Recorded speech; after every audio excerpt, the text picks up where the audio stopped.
El día de hoy tenemos la presencia del artista Diego Guzmán. Diego, mil gracias por acompañarnos el día de hoy. Gracias a ti, Angélica. Es un gusto estar hoy aquí contigo. Muchas gracias, muchas gracias.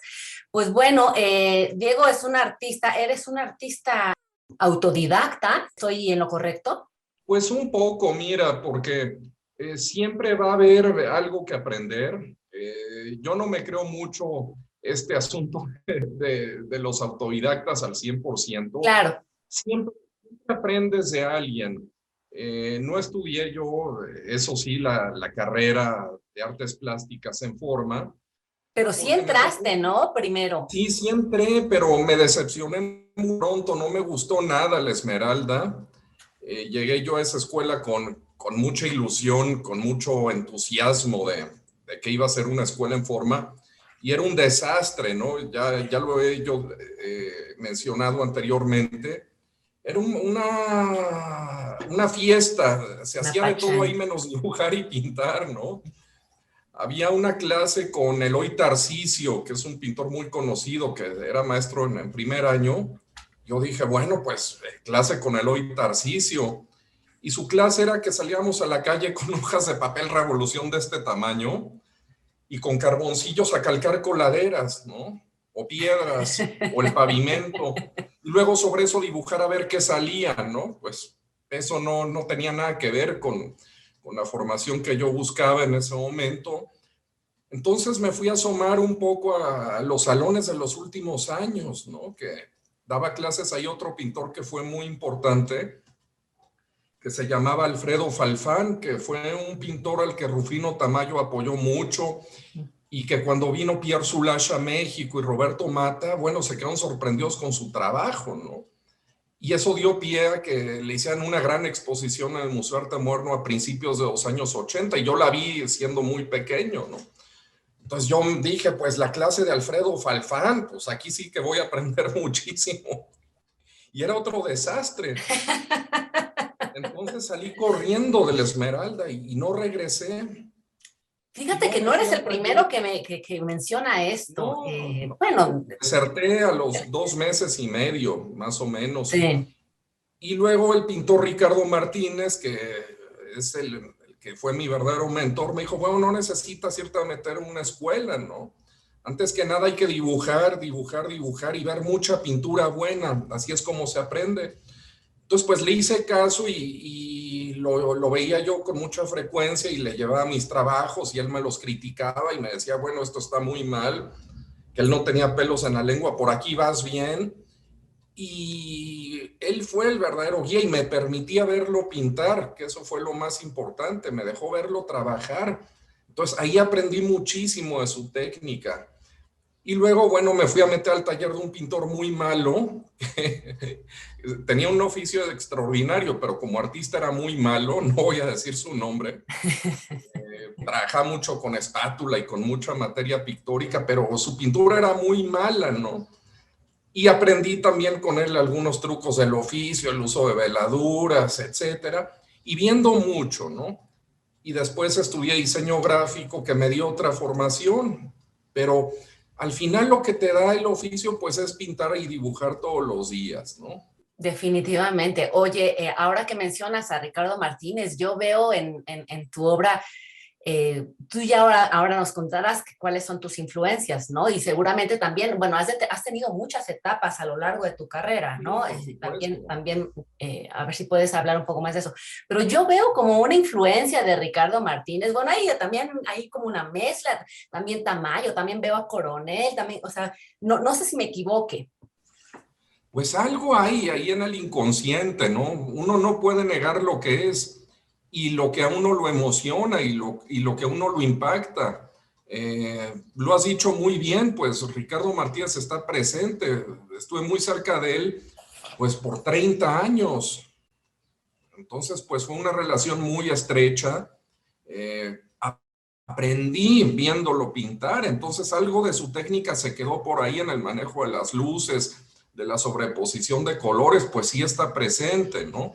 Pedro Coronel es un artista que me interesa mucho, lo admiro mucho, mucho, mucho, es otro de los grandes genios del arte mexicano, ¿no? extraordinario, que ahora acaba de pasar la gran muestra en Bellas Artes por los 100 años, excepcional. Y Tamayo, pues yo creo que es inevitable para todos, ¿no? Tamayo es también esa mexicanidad profunda.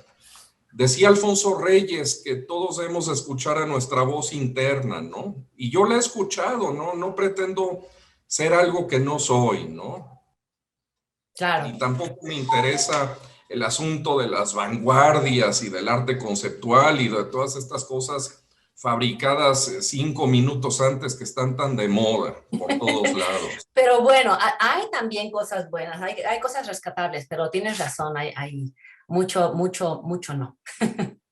Y bueno, empezando por Jeff Koons, por ejemplo, pero me quedo con Chicholina, que con Jeff Koons, ya fue guapísima, ¿no? Pero no hay nada detrás de todo eso, y es lo que sucede mucho en este momento, que todo es una cuestión de mercadotecnia, es un asunto también de grandes intereses. No sé si te des cuenta, pero en el momento actual tener talento hasta es un estorbo para el que quiere ser artista. Me interesa que me cuentes qué es para ti ser un artista en México. O sea, por un lado es lo que tú me acabas de decir, esta parte de ser verdadero a uno mismo, ¿no? Y con eso uno debería estar contento de ser, de hacer tu arte, pero por otro lado, ¿qué implica en el mundo del arte? Que tengo entendido que a ti no te importa mucho pertenecer a este esquema, a esta cosa que se nos... No, desde luego que no. Fíjate que eso me interesó mucho cuando tenía 20 años. Claro. Estaba yo muy ávido de aparecer, de que se viera lo que yo estaba haciendo. Y era un momento muy diferente a inicios de la década de los años 90, en que tocabas las puertas de una galería y quizás en una te decían que no, pero en otra te decían que sí y te promocionaban. Y había una relación con el galero, había una relación con el público, te incluían en exposiciones, había más esa mística que se ha ido perdiendo. Como tú lo sabes, bueno, en México sobrevive una de las galerías más antiguas del mundo, que es la Galería de Arte Mexicano, la famosa GAM, que fundó Inés Amor, con una mística en 1935 de proteger al artista, de promocionarlo, un poco de adoptarlo, un poco, ella era la madre de los artistas, ¿no? Que si había uno que no tenía el hábito del ahorro, ella le abría una cuenta de banco en secreto y ahí le iba depositando dinero, y después de 10 años le decía, ya tienes $1,000,000, ¿no? Como le pasó a Rafael Coronel, un día le dijo, fíjese Rafael que ya usted es rico, de ahí tiene su cuenta de banco, pero eso ya se acabó. Se han ido acabando esos galeristas, se han ido muriendo. Y ahora el ser galerista es algo muy diferente. Claro que tiene que ser un negocio, por supuesto que esta gente tiene que vivir de algo. Pero es gente, creo que la gran mayoría de los que se dedican al negocio del arte, el día de hoy, no todos, por supuesto, pero sí una gran mayoría que lo mismo te podrían vender una lavadora y una secadora marca Daewoo que ropa interior o cacerolas en una calle del centro que cuadros, ¿no? Bueno, pero también hay que decir... la mayoría no saben ver pinturas, no saben. Sí, y bueno, se van con la tendencia simplemente, pero hay que decir también que las galerías de antes tenían, o sea, las proporciones que cobraban era a veces 70% se quedaba la galería y 30% le daban al artista. Habían galerías así. Bueno, ahorita se supone que ahora ya es un poquito más... bueno, ahora es 50 y 50. Ahora es 50 y 50. Pero ya muchos artistas no están dentro de este sistema de galerías y ya se dieron cuenta de que no necesito yo de una galería para poder ser artista, y creo que es tu caso, y me gustaría que pues nos contaras cómo le haces entonces, cómo le hace un artista para sobrevivir. Bueno, sí, te lo tienes que inventar todos los días, ¿no? Parte del trabajo de un artista, pues es sentarte a pintar 6, 8 horas, 10 horas en tu estudio y estar batallando con el cuadro, que a veces pasan 8 horas y no sucede gran cosa. Sí. Porque el cuadro es como un animal salvaje de pronto, no se deja trabajar, no se deja resolver y te tienes que poner a hacer otra cosa. Y parte del tiempo, pues también es estar mostrando tu trabajo, estarte acercando con los coleccionistas, estar proponiendo lo que haces, estarte autopromocionando, que yo la verdad no soy muy bueno. Se vende lo que hago, pero no soy demasiado bueno en esa parte de autogestionarme, que es el término que se emplea el día de hoy. Pues es que es otra chambota. Sí, es otra chamba, tienes que estar publicando lo que haces y estar hablando por teléfono y a ver, este es el último cuadro, ¿qué te parece? Y me he ido yo al paso de los años desarrollando una cierta habilidad comercial que yo no tenía antes, ¿no? Mm. Y es parte también de la diversión, ¿no? De hacer arte. Y hay otros artistas pues que sí dependen muchísimo de la galería, como dices, las comisiones, ¿no? Pero a veces esa parte se puede compensar. Hay un artista mexicano muy importante, eh, es un agente de 60 años ahorita, que trabajó con una importantísima galería en California, la famosa Galería Tasende, que fue la que promovió a José Luis Cuevas, tuvo a Henry Moore, a Roberto Mata, mucha gente de primerísimo nivel. Y ahí la comisión, como dices, era 70% galería, 30% artista. Pero ahí había una gran ventaja, que José María Tasende posicionó a este artista en todos los museos de Estados Unidos. Le vendía todo y gran parte se iba a museos. Entonces este hombre tiene una presencia en los museos más importantes de Estados Unidos. Claro. Y fue un contrato que duró, creo, 10 años. Me comentó un amigo en común. Bueno, pues puedes sacrificar un poco la ganancia a favor de esa Bueno, y 10 promoción. años son muy pocos en realidad. O sea, 10 años y ya te dan esa presencia, dices, bueno, entonces, bueno, ahí sí vale la pena. Museos de primer nivel, no Sí. un museo chichicuilotero en algún rincón olvidado de México, ¿no? Sí. Y eso también, ciertas galerías de la actualidad dicen, sí estamos haciendo promoción, pero son muy parciales en su criterio de selección. Si está de moda el realismo, entonces agarran una temporada a pintores realistas y los promueven. Cuando eso se deja de vender, toman a otros de otra tendencia. Y por eso te decía que lo mismo te pueden vender una lavadora y una secadora o un microondas que un cuadro, porque son al final de cuentas únicamente comerciantes, no verdaderos promotores ni defensores de un artista, ¿no? Que era lo que pasaba antes. Por ejemplo, volviendo con Inés Amor, los artistas que están con ella estaban hasta que se morían con Inés.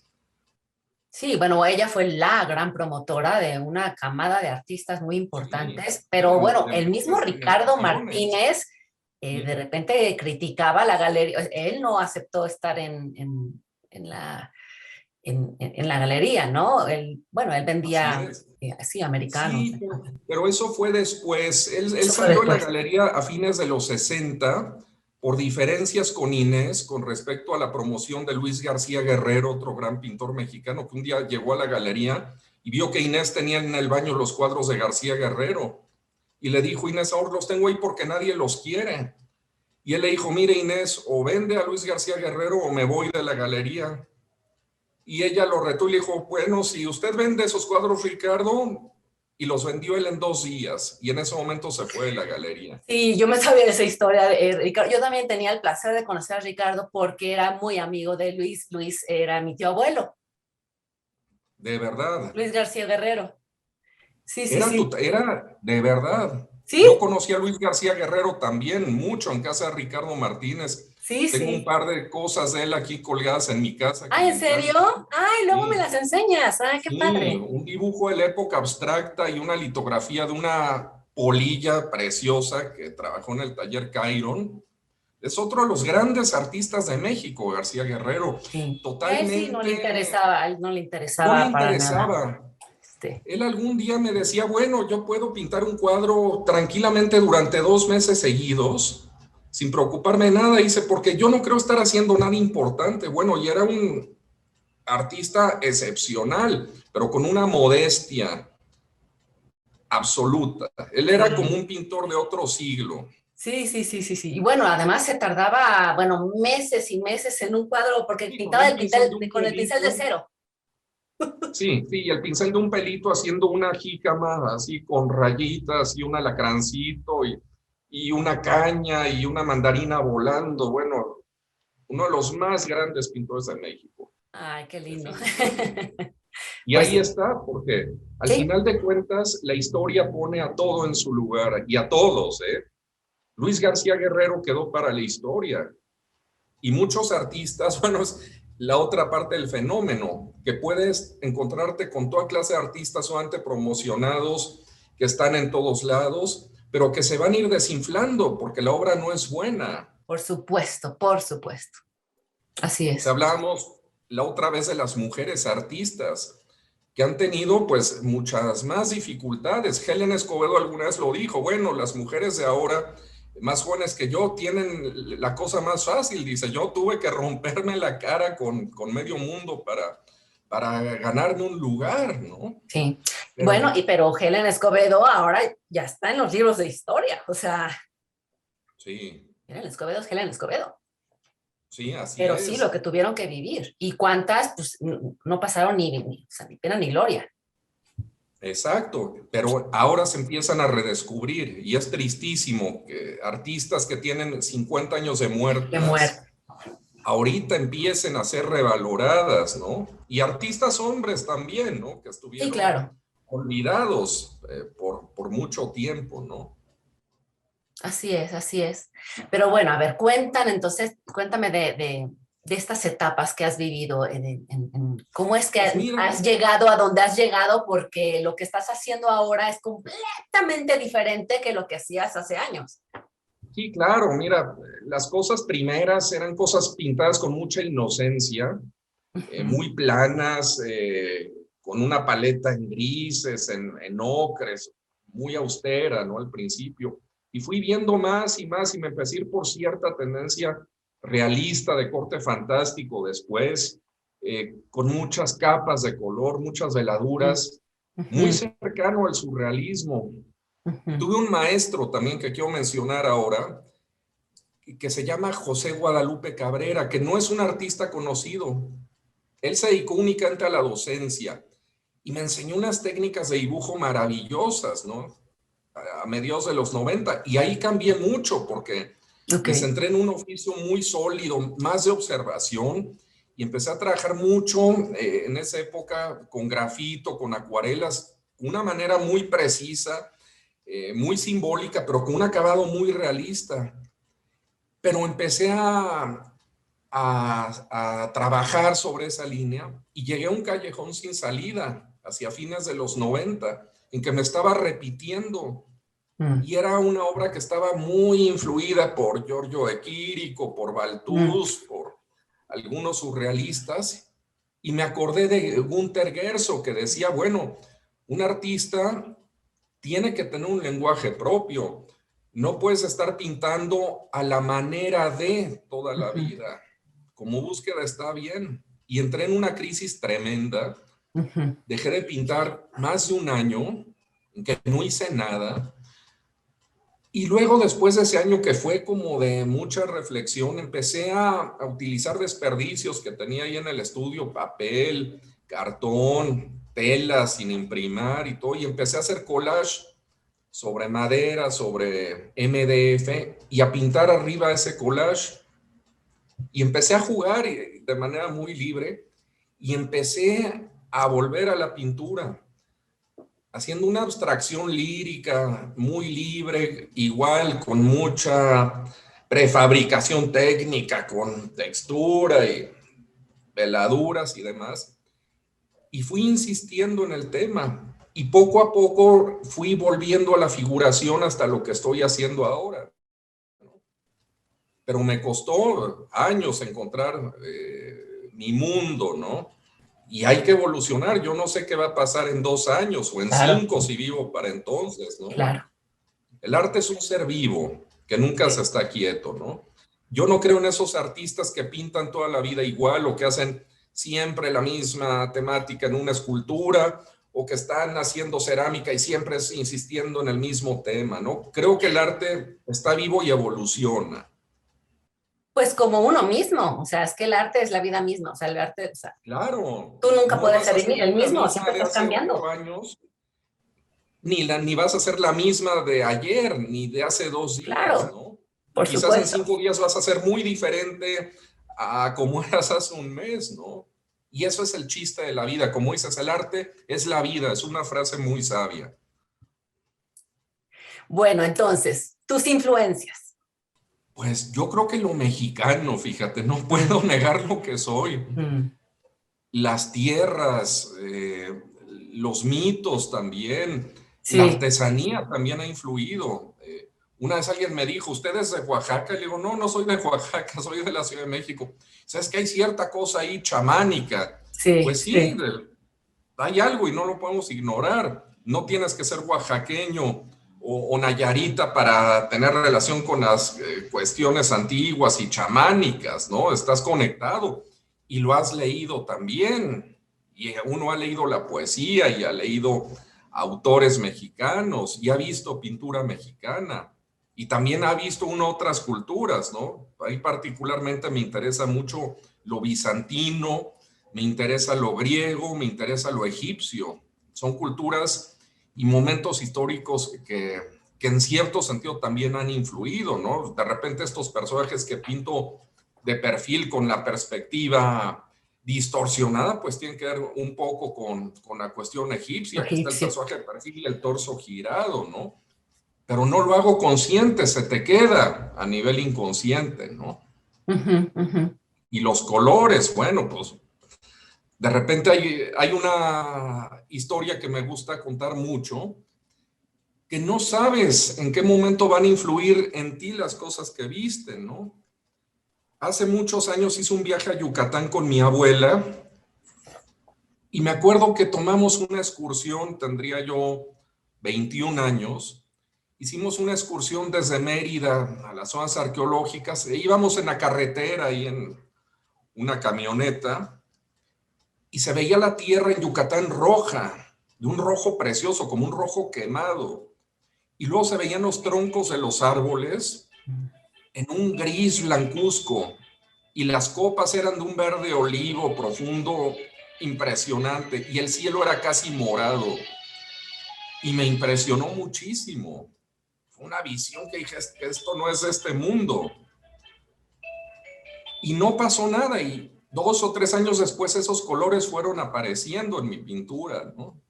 Entonces, todo influye, todo lo que ves te influye y te va a marcar, para bien o para mal, ¿no? Oye, es que es lo que te iba a decir, para bien y para mal, porque ahora con tanto bombardeo que tenemos visual, ¿no? Y esto que dices, todo influye, es Bueno, que es inevitable. ¿Cómo, tú cómo le haces? Sé que no tienes Instagram. no, pero lo voy Es, a tener pronto, ya lo es vas a tener pronto. necesario.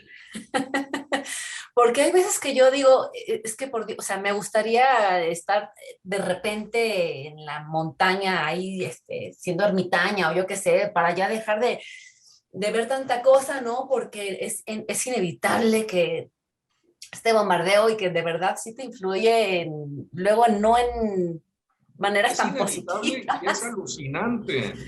Mira, yo estudié diseño gráfico y estuve en publicidad bastantes años también y doy clases también de diseño y les digo a mis alumnos, bueno, es que una persona al día recibe más de 30,000 estímulos visuales, ¿no? Es demasiado en tiempos actuales. No alcanzamos a procesar todo esto. No, Es también una contaminación visual y mental, ¿no? De repente nos sentimos ya aturdidos. Dices, ya no más, por favor, ¿no? Y yo creo que el 98% de lo que recibimos es pura basura también. sí, sí, sí, sí. O sea, de cómo Es el gran seleccionar problema es un gran actualmente. problema, sí. Pero bueno, de cualquier manera, por eso es que también me gusta, o sea, seguir a las personas en las redes, también hay cosas muy valiosas. Hay que escarbarle, ¿eh? Pero Sí, también hay sí, cosas también. sí, claro, porque la mayor parte de las redes la gente pone hoy desayuné hot cakes, ¿no? Sí, O estoy saliendo a pasear con el perro, o me peleé con el novio. sí, los bailes, Entonces, sí, sí, sí, sí, sí, está tremendo. sí, y es tremendo eso también. se deja de buscar, creo que la trascendencia en estos momentos, todo es fugaz, todo es instantáneo, ¿no? Instagram es instantáneo, ¿no? Pero lo instantáneo de ahora va a ser lo que ya va a ser caduco mañana, desgraciadamente. Pero es que también sigue con esta idea de vivir el ahora y el aquí y el ahora, ¿no? Esta cuestión de la experiencia y que sigue con esta cosa de que todo es desechable además, todo es, sí, fugaz. El Y arte es desechable. o sea, El ¿cómo arte de haces? hoy es desechable. A ver, vamos a hacer la apuesta. ¿Tú crees que la mayor parte de lo que está ahorita bajo el reflector va a perdurar dentro de 30 No, años? por supuesto que no. Bueno, Fíjate lo tremendo. Es desechable y se maneja ya como inversión. Ahora te dicen muchos artistas, queridos coleccionistas e inversionistas. Bueno, pues ¿de cuándo acá el arte se ve como moneda de cambio? Bueno, si compras un Renoir, sí, por supuesto, o un Picasso, o un Mary Cassatt, o un Balthus, o un Filippo de Pisis, o ¿quién te gusta? Pero hoy por hoy te dicen inversionistas de arte y es una mercancía más y un tipo de cambio oye, pues y ya los se pretende que NFTs, algo. Y ve lo tremendo también, que mucho arte que ni siquiera acaba de despuntar todavía y artistas que ni siquiera despuntan, te dicen, bueno, esto es para los inversionistas. Bueno, es tremendo. sí, es tremendo. El arte es arte y punto. No es más que eso. Es una inversión visual hasta ahí. ¿Qué consejo No, tú le darías a alguien que empieza a hacer arte en México?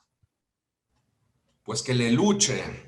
Antes que nada, que sean ellos mismos, que busquen encontrarse, que tengan algo que decir, que sean honestos con su trabajo y que lo hagan en absoluto silencio, con fervor absoluto en lo que están haciendo y con total convicción que están en el camino, ¿no?